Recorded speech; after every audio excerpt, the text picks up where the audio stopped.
Good evening, everybody. My name is Roger Williams, and welcome to History Author Talks.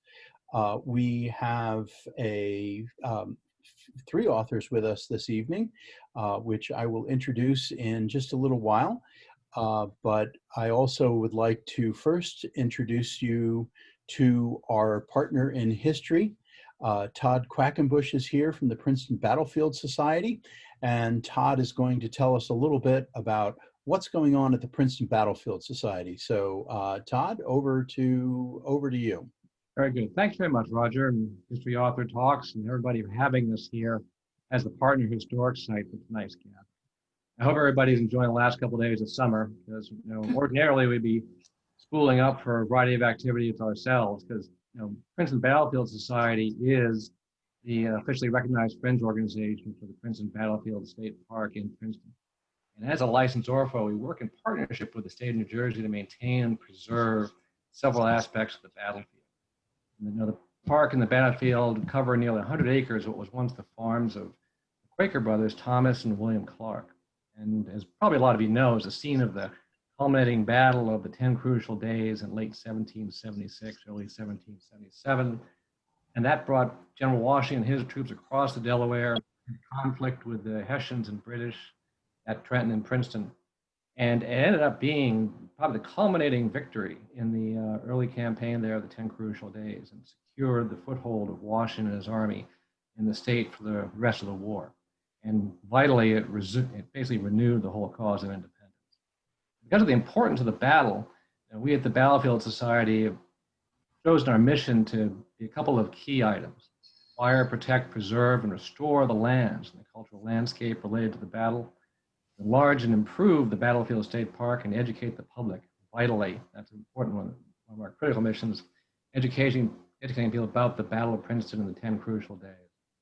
Now, usually, and unlike this year is unlike any other, as we all know, but usually we are staging several events: Experience the Battle of Princeton, a Park Cleanup Day, Young Patriots Day, particularly important for students, and an Archaeology Day to let people see some of the history of the location, and critically to sponsor and support tours throughout the battlefield and the Clark House, which is on the property. So anyhow, thanks for your attention and to my little introduction here, and we love and would encourage you to support you if you're interested. Come to our website at www.pbs1777.org and follow us on Facebook and Instagram. And we'd love to see you on the battlefield as soon as we all get back to something resembling normal, which of course, thank you, Todd. I appreciate it. Very good. Thanks very much. Excellent. So, that Princeton Battlefield is near and dear to my heart. I grew up with Princeton Battlefield, and my birthday happens to be January 3rd. So I celebrate my birthday on the anniversary of the Battle of Princeton. Just a couple of things as people are joining in. If you have questions for our authors, I invite you to use the chat feature to send your questions. Your questions will come directly to me, and along with our teacher guests, we will have a question and answer period and just a general discussion about children's literature and American history and the American Revolution after our authors give us a presentation on their books. So with that, I would like to first tell you about our two authors, and then I will turn it over to them, and they will tell you about their books. I am a new publisher. I've been a literary agent, but now I'm a publisher. And I had the honor of representing a fellow by the name of Chris Stevenson, who had sent a manuscript to me about young Gabriel Cooper and his experiences in the American Revolution. Chris has since written the first two books of Gabriel Cooper's Revolution, which he will talk about this evening. Chris is in Indiana and the father of 5. He will tell you that he told these stories to his boys. So we'll talk to Chris in just a few minutes. Our second author is Robert Skeed, who is here in New Jersey. Rob's first 2 books were published by Zondervan in hardcover, and as a publisher, I bought the rights to publish his 2 books, which he will talk about in paperback. So, and then a little later on, we'll talk about our teachers who will be joining us. So I'd like to first turn this over to Chris Stevenson, and Chris will tell you about Gabriel Cooper's Revolution. Chris? Okay, yeah, thanks, Roger. Thanks for everybody being here. Thanks, Todd, too, for your work with the Princeton battlefield. I've actually visited there and seen Trenton and Princeton, and obviously been enamored with the fact that that was a turning point in the war. And without those 10 crucial days, we may not be the United States of America, but maybe the British colonies of something. I don't know. So a pretty magical period in history, and certainly appreciate your efforts to preserve that, because we all know that developers like to gobble up land and put up strip malls. So Over there, yes. Yeah. Yeah, so let me take a minute, tell you about my books. The first book is The Drum of Destiny, which again, Roger's talked a little bit about. So this is Gabriel Cooper, who is a young boy who's an orphan living with a Loyalist family in New York. He finds a drum in the East River, decides this is his opportunity to find a better life, wants to leave this Loyalist family who he despises, who's very rigid and strict and very legalistic, and thinks that, of course, God has appointed the British royalty to rule over every person on earth, and thus Gabriel takes issue with that, and his parents have died from smallpox. So Gabriel decides to go on the Boston Post Road, which still exists today, and I've spent many hours traveling the Boston Post Road as well, and takes his drum from New York to Boston to try to find a way to fit in as a drummer boy. Of course, along the way, he encounters different difficulties, runs into Loyalists along the road as well, who don't really appreciate the fact that a young boy wants to go join the Patriot militia. And then, of course, without spoiling too many things, he does end up in the hands of some very important generals there at Boston, and makes his way kind of into Washington's inner circle as an aide-de-camp. So that's kind of the first book in a nutshell. So Gabriel makes friends along the way. One of the key kind of, I guess, young romance pieces of the book is a young lady he meets along the way in Connecticut, whose name is Melinda, and she is a farming family and has connections actually with Benedict Arnold and his apothecary there in New Haven, Connecticut. So trying to weave in lots of different elements of history and different characters throughout this tale. Then the second book I have actually here is just out. It was out in August 11th, and it's called The Canon of Courage. So again, it follows Gabriel from this time traveling with Henry Knox, and he goes from Boston up to Ticonderoga to get cannon. And we all know that cannon are key to any kind of military action. And unfortunately, the U.S. military at that time didn't have a lot, didn't have any boats, didn't have any cannon, really didn't have ammunition. And so this was key to developing a way to try to get the British out of Boston and the siege of Boston that followed. And Gabriel, again, is trying to maneuver his way through this very strange new world for him, and in the politics, how things worked, who was important, how do you become important, and Washington's army has a lot of run-ins with General Lee and a fictitious character which I've created, whose name is Edwin Creswell III. Edwin is General Lee's aide-de-camp, and a typical he knows people in the royal family. Edwin knows people, and so you find this kind of conflict between the haves and the have-nots, and Gabriel is the have-not. He's a young man who doesn't really have anything, and in running into people who have supposedly royal blood, and how do you deal with that? How does that interplay with the United States Army and the militia at that time? So as probably most of you know, the cannon do make their way from Ticonderoga to Boston, which is a tremendous feat in and of itself, dragging all of those cannon across the New England wilderness, up mountains and across rivers and through woods in the dead of winter, and all kinds of difficulties. And that's kind of the second half of the book, Gabriel with Henry and his brother William getting those cannon back across the 200 plus miles of New England wilderness, and then kind of culminating with what happened on Dorchester Heights and the ability to finally get the Boston and get the British to leave.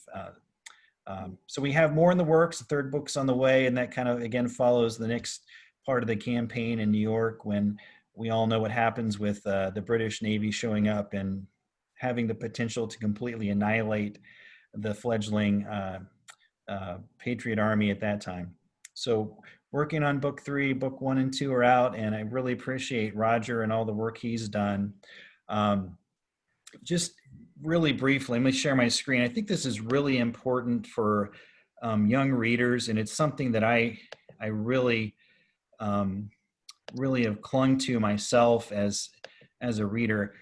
I love maps, and I think one thing that Roger and I have done with the books is we've tried to incorporate maps into this.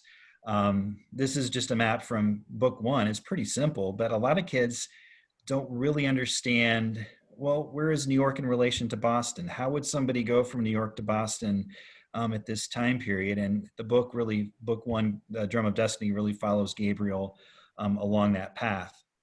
And then again, we have in the second book, I've also done kind of the same thing, where Roger and I have, put together another map, which I think really also kind of follows the same path. Let me get back here to show you this really quickly. But I think it's really important, for young readers to be able to visualize things and see things as they are. And this is just the second map here, and it's a little bit harder to see. But again, this shows the trick that Henry Knox and his brother William would have taken from Boston up to Fort Ticonderoga through Albany, and really is a good tool, I think, also for teachers and teaching geography and just general knowledge of the United States. So that's been really important for us to incorporate, and it's one of the teaching tools that I use when I'm invited into schools or Zoom meetings, and being able to share with kids, here's some simple geography. You should know this. You should know where things happened and how they happened. So with that, thank you so much. I'm really excited to be here and happy to answer any questions you have about the book or my writing style or history or anything. And thanks to Roger and Rob and Gene and Todd as well. Thanks, Chris. As I mentioned, I'm the publisher of these books, and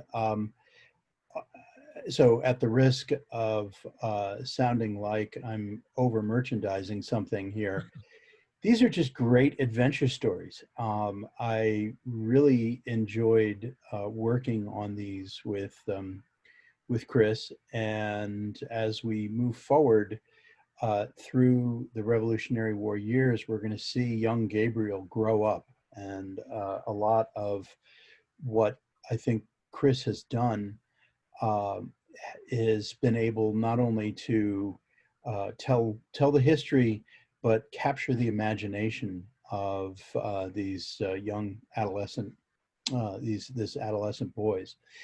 All right, so with that, I'd like to turn it over to Rob Skeed, and Rob will tell us about his Revolutionary War adventures. Rob?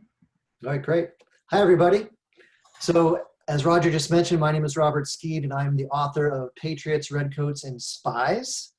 And this is a story of two twin teenage boys, and their names are John and Ambrose Clark. And they find out that their father is a spy in the Culper spy ring after their father gets shot by two British redcoats. Now their dad has a secret message to get to General Washington. And after he's been shot, he only has two hopes of getting that secret message to the general. That's his twin boys who are 14 years old. And so they leave their father on the shores of Fairfield, Connecticut, and they have no resources, no horses, no money, no nothing. And all they know is that General Washington is somewhere in the Morristown, New Jersey area. And then it's about all the things that go wrong from Fairfield to New York to New Jersey. And what they don't know is that the two redcoats that shot their dad are hot on their trail. So as Roger said, these are adventure stories. I've had some people say it's like Tom Clancy novels for kids. So the interesting thing though for me about Patriots, Redcoats, and Spies is I actually had a co-author. And my co-author is my father. And so at the age of 89, my dad became a published author with me. And our kind of backstory, our story behind the story is pretty neat. My dad did our genealogy for years and found out we had a relative. Actually, it turned out we had relatives that fought in the American Revolution. He joined the Sons of the American Revolution. And one day he showed me the certificate that he got from SAR. And he's like, you know, Robbie, you should try to get the certificate too. It's real easy. I'll give you the number. We'll get you into the SAR as well. So I said, Dad, that's so cool. Like, did you know back in the day, I had an idea for an American Revolution story, and I gave him the 30-second elevator speech, the little nugget of what the story was about. And I had gotten the idea for this story when I visited a local historical home where George Washington stayed for 2 days in 1777. It's called the Van Allen home in Oakland, New Jersey. And I visited that home with my wife and kids years ago when my kids were little, got an idea for a story when I was there. Then I went out into the front yard and they had a blue marker, which they have in New Jersey historical homes. And I read the blue marker sign. And the day that I was there was the exact same day that General Washington was there 200-something years earlier.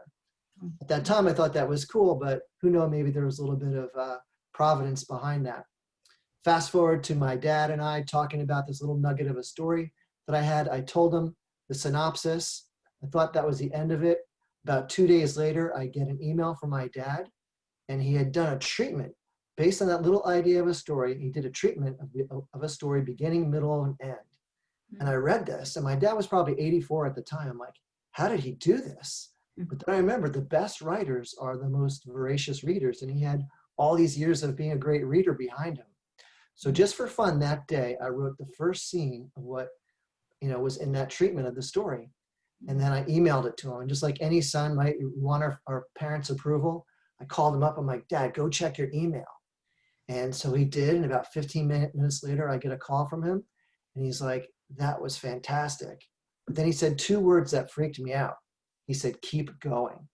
Mm-hmm. That was my charge. Every day, or every 2 days, I would write a scene in the story based on the treatment that he did. And then I added my own ideas to it.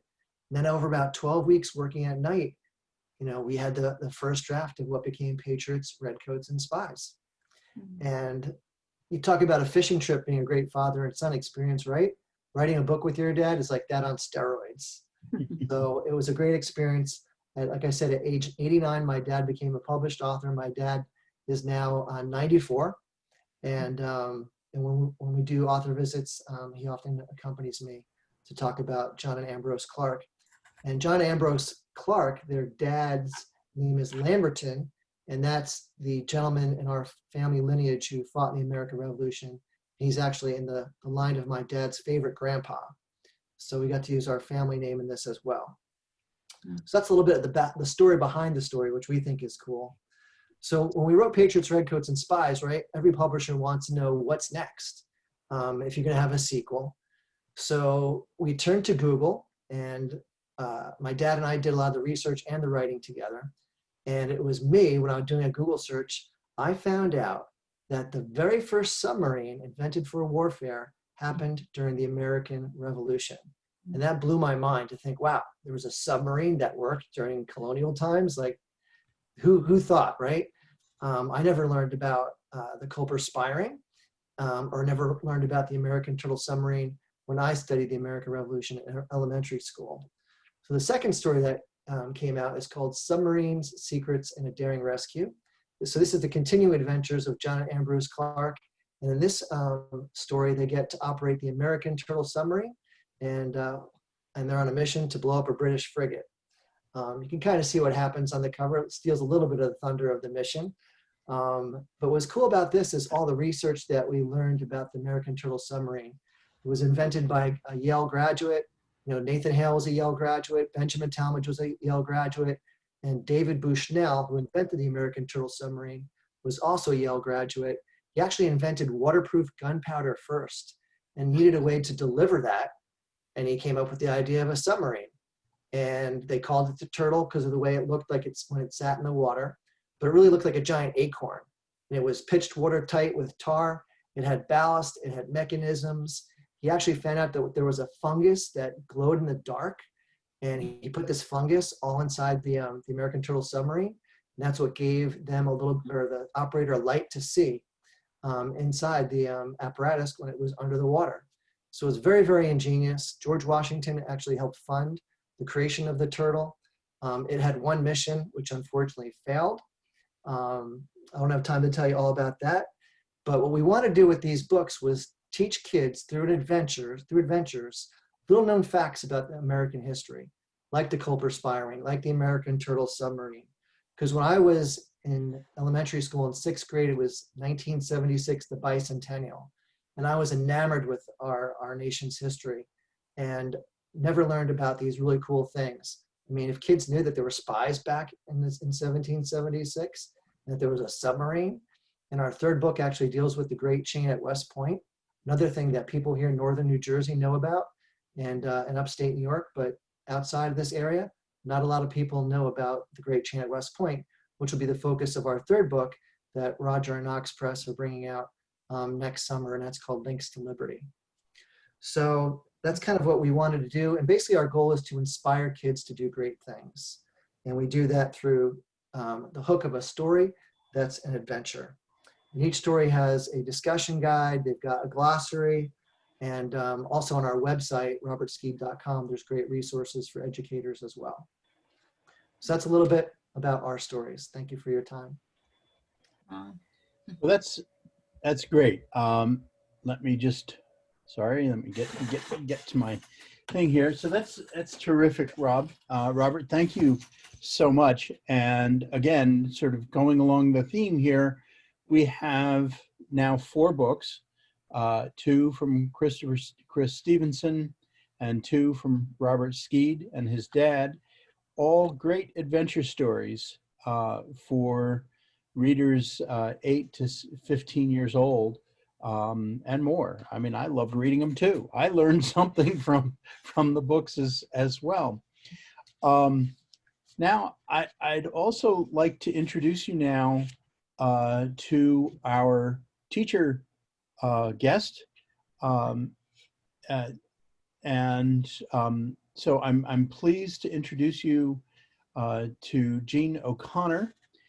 Jean O'Connor is a teacher, I guess newly retired, she can tell us, newly retired teacher from Montana, who was recently awarded the Distinguished Teachers Award up in Montana for her many years teaching.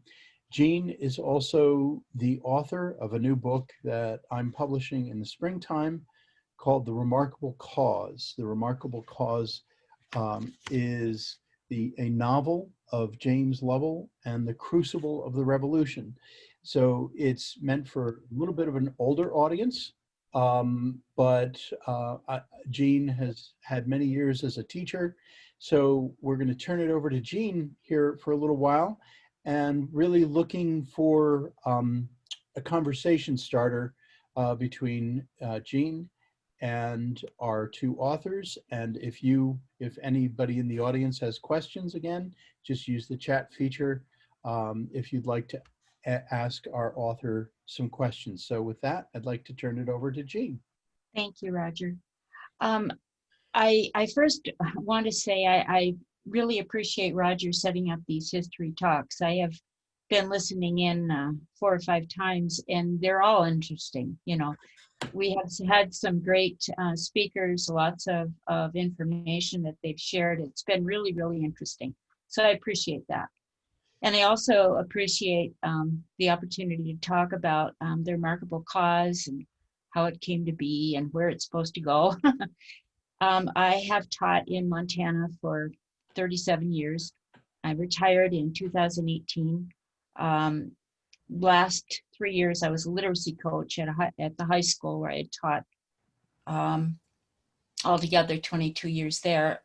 Started out at the Blackfeet Reservation, very interesting. And I will tell you that story is a hook, right? We know this. No matter what age level I've worked with, story is what gets them into English and keeps them there. And you're going to find that story doesn't have to be about history, but it often is, you know, because of the setting. And the way that students learn is through reading, right? And once they get into a narrative, they take on like a new understanding. It becomes something that becomes real to them, alive to them. I mean, they might as well be walking with Gabriel down that path. What kids read, it's every bit as real, as research has shown, to people as what they actually experience. And that's the awesome thing about reading and about narratives. We all thrive on them. They help us find ourselves. They help us find what's important in our world. They help us connect with other people. So my story here, the remarkable cause, I'm going to try to click on my website just a little bit. I hope I don't lose you all. Yeah, I was afraid of that. Let's see. Okay, just a sec. Can you see me still? Yes, we can see you. Okay. Having never done this thing here. Okay, so this is the website, jeanoconnor.com, and there's the new cover, which we're pretty happy about, and it's about James Lovell. Now, what is there about James Lovell? Oh, by the way, since we're at this screen, I did receive the National Council of Teachers of English High School Teacher of Excellence Award in 2018, which was a great honor and very much appreciated. Now, let's see. I seem to have lost things. There we go. Okay. Primary research. Okay. I had this inkling of a story, and where that came from was my grandmother's journal. My grandmother had copied a journal that her grandparents had written in 1892, copied it down for us because it was falling apart. And in it is this bit of a story about James Lovell and his father, Master John Lovell. And I recognized that this would make a great story. And so I was able to have a sabbatical, and I went back and I researched at lots of places like the Harvard Houghton Library and the Massachusetts Historical Society and the Nova Scotia Archives and Cornell, and just really wonderful places to find out all kinds of tidbits about this story that had never been really told before. And in the process, I found that James Lovell and his father were both teachers at the Boston Latin School. Now you can imagine how that made me excited, right? Because what was the Boston Latin School like? I mean, James went to Harvard. He followed in his father's footsteps. They taught in the same building, you know. So what did they teach the kids back then? Well, it turns out it was a lot of a lot of reading, a lot of Greek, a lot of Latin, and a lot of speaking. They learned how to speak as well. This is an actual portrait of his father, Master John Lovell of the Boston Latin School. And he taught many who became well known in the struggles with the British. And at the Massachusetts Historical Society, I was able to see Master Lovell's list of boys, including Samuel Adams, James Baldwin, John Hancock, Henry Knox, and Robert Treat Paine, among many others. And they learned, as I said, Latin and Greek and Aesop and all that kind of thing. And James became a teacher, and he joined his father, and they together recognized that there was a lot of calamity going on around them in Boston, but they totally disagreed. And this is the other interesting thing about the story. As the story goes, it is one that shows the clash between people. And James Lovell and his father had to teach in the same building. It wasn't very big, one big room, and yet they completely disagreed. James is a patriot. He joins the Sons of Liberty. He was a member that wasn't, he wasn't one of the major members. After all, he was busy teaching, but he did help, and he did become an associate of theirs. And his father was instead kind of a Tory, an old curmudgeon that just didn't want change and trusted the British. So they argued a whole lot. And in the process, they ended up coming back to have, I'm trying to get back to Zoom, sorry. Let's see, how do I get back to Zoom? I think I'm gonna have to do this. We still see you, Jean. Is there something? Oh, you still see me? Well, that's good. Yeah, we're well, good. I don't want to. Yeah. So we should yeah. we should though get to some of the Q&A in just a little bit here. So yeah, okay. Well, I'm thinking that since you can still see me, I won't worry, and I'll get back to you in a minute. The story then is that they argued, right? And this is actually a page from my grandmother's journal that turned out to be really kind of a nice clue for me as to this great story that could be put together. And as many of you have no doubt done, if you're trying to figure out how to find out what actually happened, because James Lovell not only was a teacher, but after Bunker Hill, he became a spy, and he spied on behalf of the Patriots. And his downfall came when and he wasn't a general, he was a doctor, James Warren, was killed at the Battle of Bunker Hill, and they found in his pocket letters that were actually written by James Lovell, giving some clues about what he was observing with the British movements. And then those became what the British used to arrest him, and he was put in jail. And he goes through this horrible time in the Boston Stone Jail for 9 months, very little to eat, sleeping practically on the stone cold floor, diseased-filled prison. And then when the cannons start firing that Henry Knox has delivered to the Patriots from the heights of Dorchester Hills, they are resounding all around James Lovell and his other cellmates, and they have this calamity going on for a number of days. And he is taken by General Howe with all the loyalists, all 1,200 loyalists and 8,000 soldiers, and they're evacuated up to Halifax, where they end up, he spends 9 more months in jail before he is able to eventually get released through an exchange of prisoners. And he becomes a good friend of Ethan Allen, who is in the same jail cell. There's a great narrative that Ethan Allen leaves that points out how he treasures him and so on. So he eventually comes back to Boston and joins the Second Continental Congress, where he serves for 5 years, longer than anyone else. So it's quite a story. Anyway, if you can see this, these are some writing ideas. Now, as an English teacher, and this is true really, whether kids are in 7th grade or 8th grade or all the way through, they're encouraged to write about what they're reading. And so on the website, I have some examples of the 3 major forms of writing: argumentative, explanatory, narrative. This is according to the Common Core. These can be tweaked in varying ways. Of course, there's a simple one and a more complex one. And so this is one of the resources on the site, and there are many others as well. There's study guide, there's questions, there are some really kind of fun. So Jean, Yeah. if I may step in here a little bit.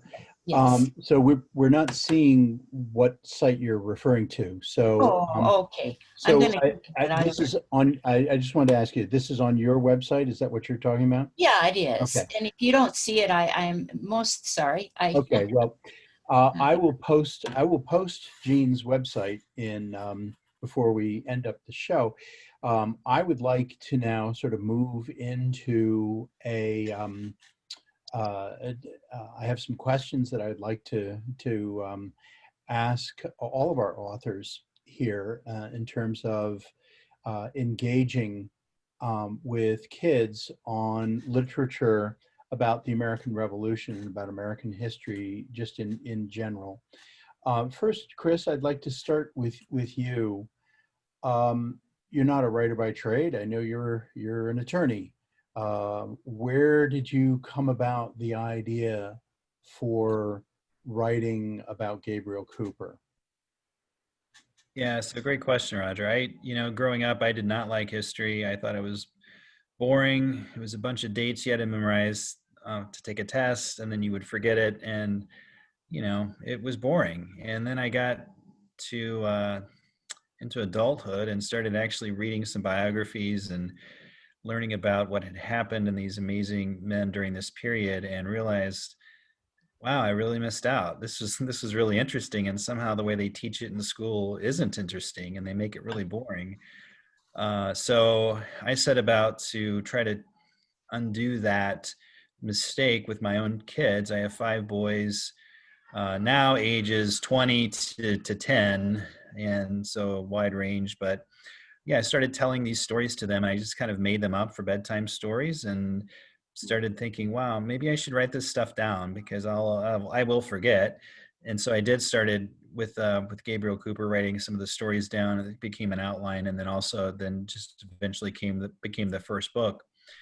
And so that's kind of how that came about. I think for me, writing style wise was an exercise in learning as well. I mean, entering law school in the early 2000s it was not natural for me. I'm a pilot by trade. I went to Purdue University and went through their technology program and learned a lot about numbers and aerodynamics and engineering, but I didn't know how to write. So it was, one thing that law school taught me was really how to hone your writing skills and become an efficient and effective writer. And I think that, one thing I tell kids, I tell law clerks that I work with, it's like, if your words don't advance the narrative and whatever it is you're trying to communicate, then you need to get rid of them and redo it, because each word needs to count for something. And I see a lot of that even in legal writing, where people become verbose and don't really focus on what's important. I think really good writers and good writing is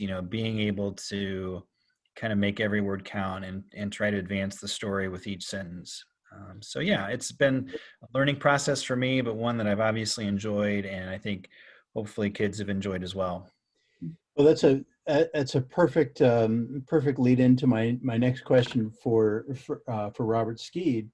Robert, you are a professional communicator. That's what you have done for your career. How is writing for children different than what you do as a professional writer? Yeah, so I work in corporate communications. Typically, that's my day job, and that involves a lot of writing. Writing for kids is a whole lot more fun. And most, I think, authors would love to be full-time writers, but J.K. Rowling is the anomaly, obviously. But for me, it all comes down to being a good writer comes down to being a good reader as well. So I read a lot of kids' books. I read a lot of adult books. I read fiction. I read biographies. I read, all different kinds of books. And so for me, I was trained as a writer in grad school when I went to film school. So I originally learned how to write screenplays and then segued into writing books from that. But for me, it's all about, using your imagination and then, learning a little bit about the writing craft from being taught it, but then also learning by being self-taught by reading great books. And I always tell people who want to be authors, if you want to learn to be taught to write on your own, then read books that sell, right? You want to read a book by an author that's, not selling. Read John Grisham, read Tom Clancy, read Brad Thor. If you're going to write those kind of stories, find somebody whose books are popular and sell, and then, emulate that, but with your own heart and with your own spin. That's great. So I'm gonna ask Jean the next question, but I'm gonna want both Robert and Chris to answer this same question too. But we'll start with Jean. So you've all written fiction here, but you've interlaced it with a lot of fact. Tell us a little bit, Jean, about the process of taking fact and melding it with fiction. I think that you really need to put yourself into that character's shoes always. You're the voice of the character, basically. You're bringing that character to life. You have to imagine, what are they seeing today? What are they smelling today? What's impacting their world today?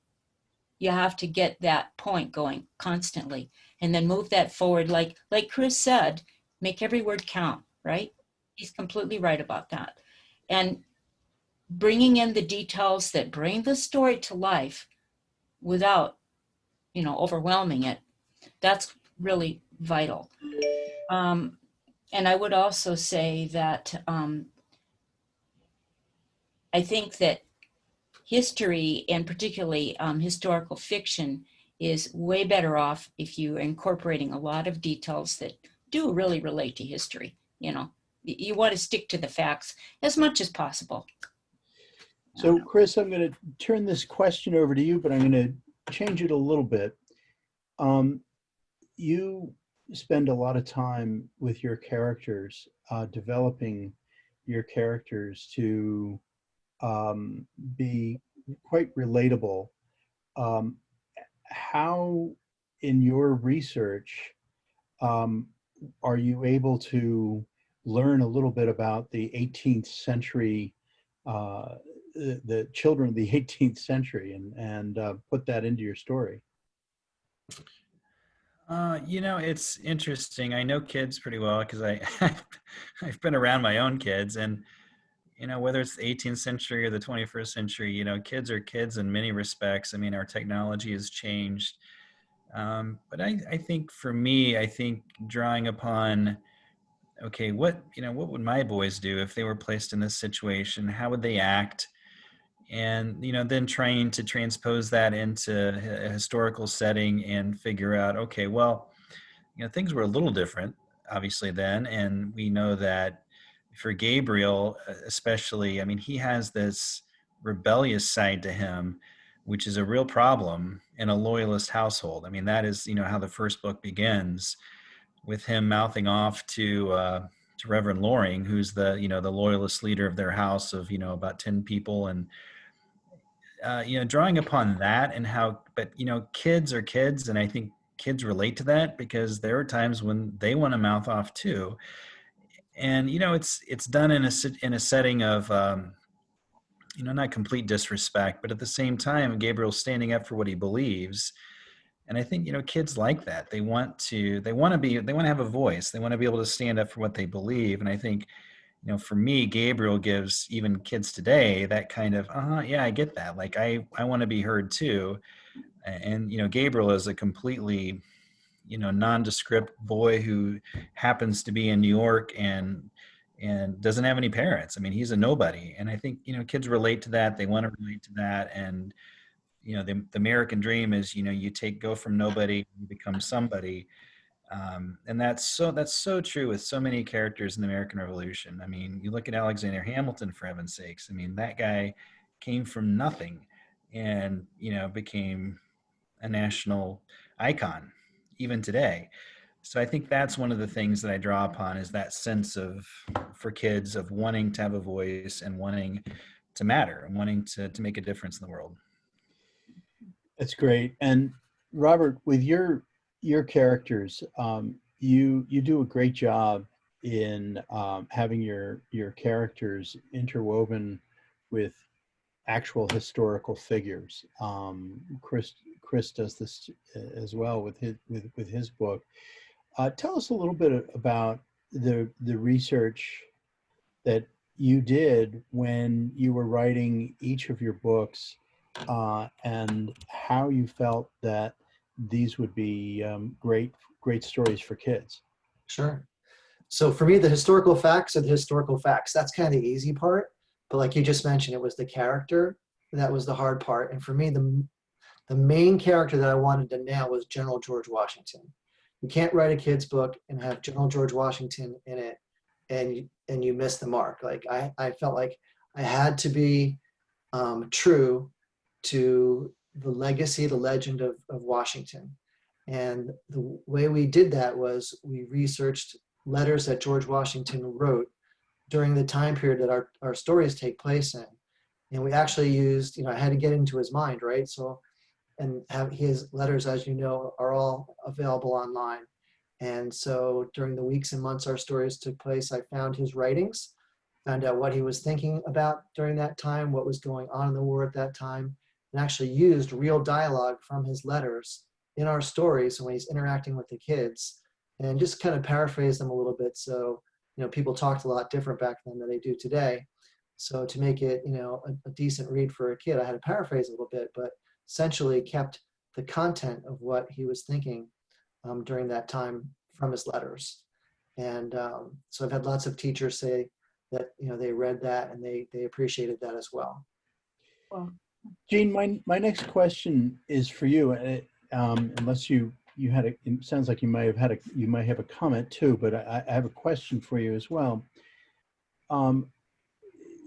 Teachers face a lot of challenges these days. I mean, whether it's in public school, there's a lot of design curriculum, or as you were mentioning, Common Core earlier, that there are a lot of checklist items that they need to tick off while they're teaching.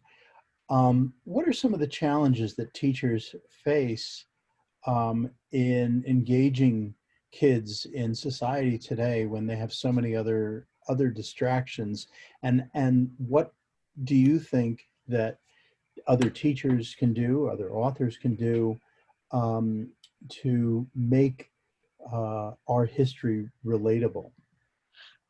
I think that they need to be careful about what books they choose, because they can only do so many in a certain year, right? And that's always a good thing to recall. If you can hit more than one nail with the same book, you're in great shape. For example, I used a book called Red Scarf Girl when teaching about communist China, because it was literature, but it was also the story of communist China. It was really good. And when I would teach The Grapes of Wrath, I had the students study what was the Depression like in Montana. And they went into the Historical Society and found actual letters that were written to the governor during the Depression. And then they put themselves into those places and they wrote their own narratives, pretending that they were really in the Depression on a farm or somewhere, and wrote their story. And it became something that they owned, where they used the details and the facts that they had learned, but made it into their own story.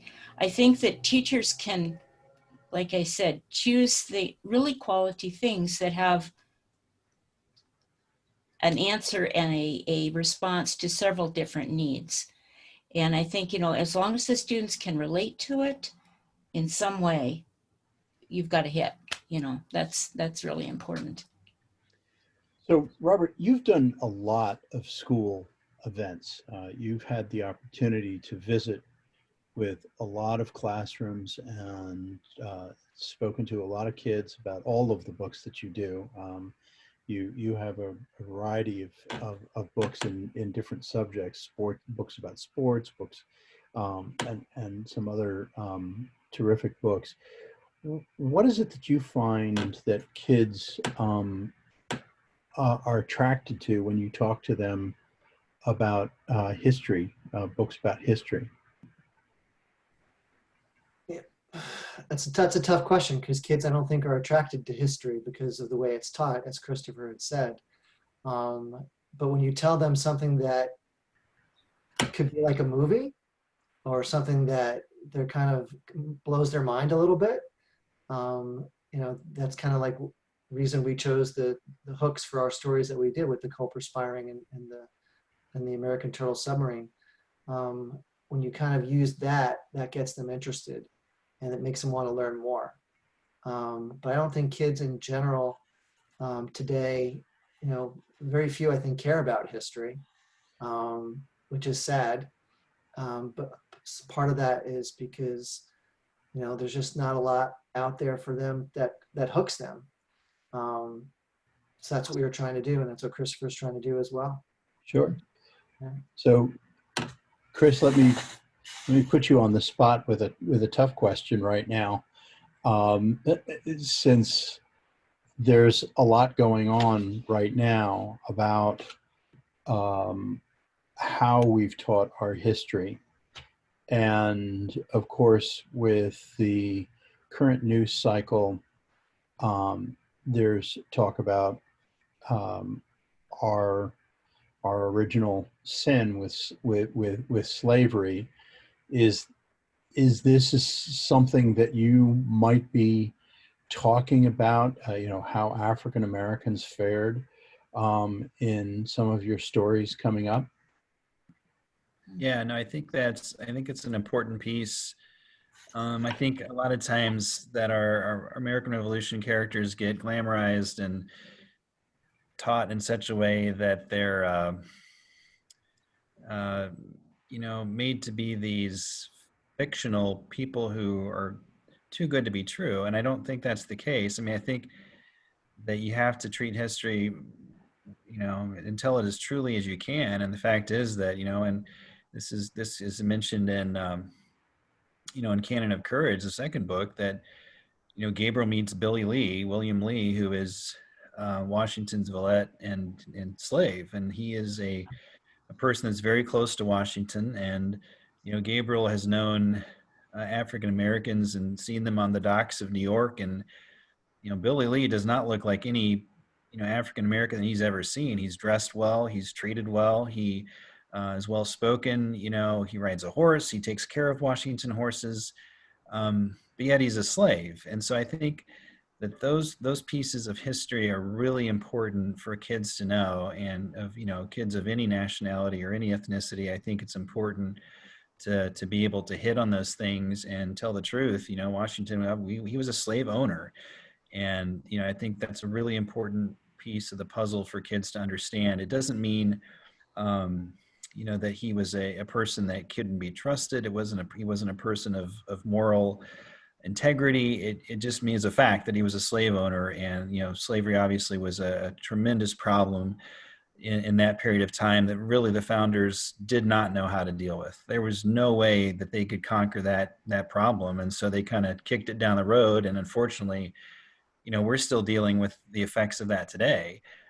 You know, it was a you know, tremendous problem that our country has faced since our inception. And unfortunately, it's still a problem today in how we view people of different races and different color. And it's unfortunate, but it's the truth. And I think that, you know, kids need to know it, and we need to deal with it. We need to talk about it. We need to treat it as a real piece of history and not try to hide it, not to pretend it didn't exist. And, you know, that's one real concern that I have. I mean, I really think that, you know, teaching kids the real history and not trying to whitewash it or pretend that some things didn't happen or people didn't really own slaves. I don't think that's the answer. I think we need to deal with it head on. Good.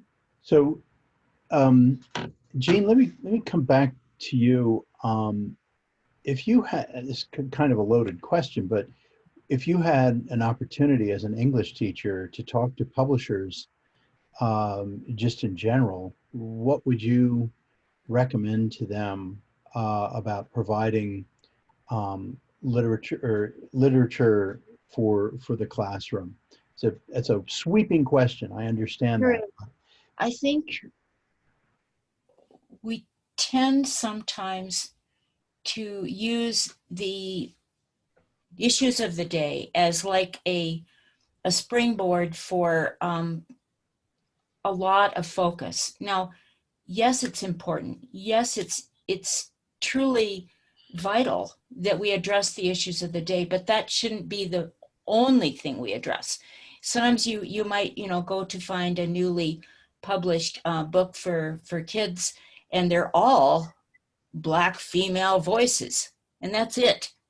And that isn't life, So I think we have to look at what, society is really like and provide a balance. There needs to be a balance. And, the stories of kids, with their drums who helped the revolution are equally important to the Black slave that somebody got to know. You know what I'm saying? Sure. We have to have both. So my last question is going to be for Robert, and what you have presented is real entertainment. Of course, obviously Chris's books and Jean's book also are entertainment along with education. How do you hope that parents will be able to find out about your books? I mean, are there new ways that you think that using the new technologies, social media, that parents can find out about stories like the ones you've written? Yeah. Well, I do a pretty good job of promoting things on Facebook and Instagram, a little bit on Twitter. And hopefully the publicists at Knox Press will be doing some things like that as well. I think that's where, a lot of, parents spend time right now, especially moms on Facebook. So I think that's a great vehicle. Ultimately, I'm hoping to get on some TV with like Fox News or other media as well. I'm always open to doing that and getting the word out there to moms and dads and educators about the books. Well, thank you. I'm going to take a little bit of producer's privilege here and just mention a comment from somebody in our audience who happens to be named, not only happens to be named Gabriel, but is also my cousin, all the way from Hawaii. Gabriel says that Jean is right. I'm sure that kids are vastly underrepresented in history. And I think that one of the whole purposes of this program tonight is to point out that with authors like Robert and Christopher and Jean with her new book, while James Lovell is not a child, certainly, but with Robert's books and Christopher's books, there's a lot of good books out there that are available for children to learn about our history, and more are being presented by publishers all the time. At my History Author Talks bookshop, I'll put the link in the chat here. You're going to see dozens of books that are available for kids on the American Revolution There's a lot of great stories that are listed there.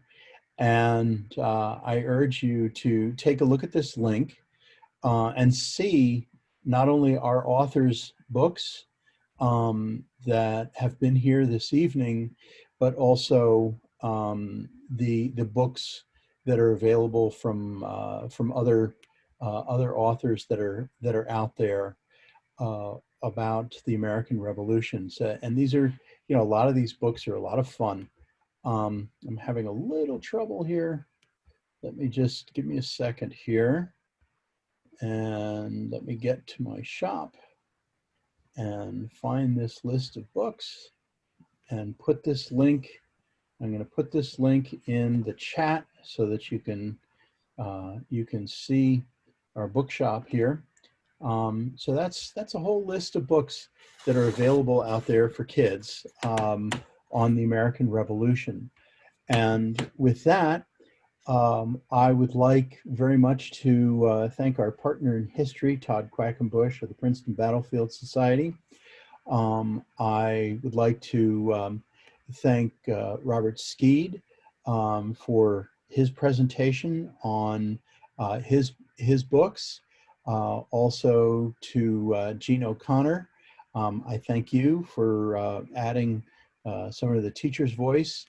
And also for Chris Stevenson, I thank you. And I thank you all for coming tonight. This video is going to be posted on HistoryAuthorTalks.com. For next week, for History Author Talks, I don't remember off the top of my head. Let me just take a quick look and tell you who we have coming up next week. Yes, next week, the Conundrum of the Presidency. Is this next week already? Yeah. No, we have no one next week. Next week, I have a meeting. I'm on the Education Committee for the Sons of the American Revolution. So, and we have our committee meeting for the Sons of the American Revolution is next week. So I am at this same time, I have to be at that committee meeting. So I'm not going to be doing a History Author Zoom next week. But the following week, we have the Conundrum of the Presidency, how it started and what it has become with some noted authors. So I should ask you to go to History Author Talks and join us again for another episode. Thank you all very much. Thank you all. Thanks, everybody. Thanks, Thanks. guys. Thanks, everybody.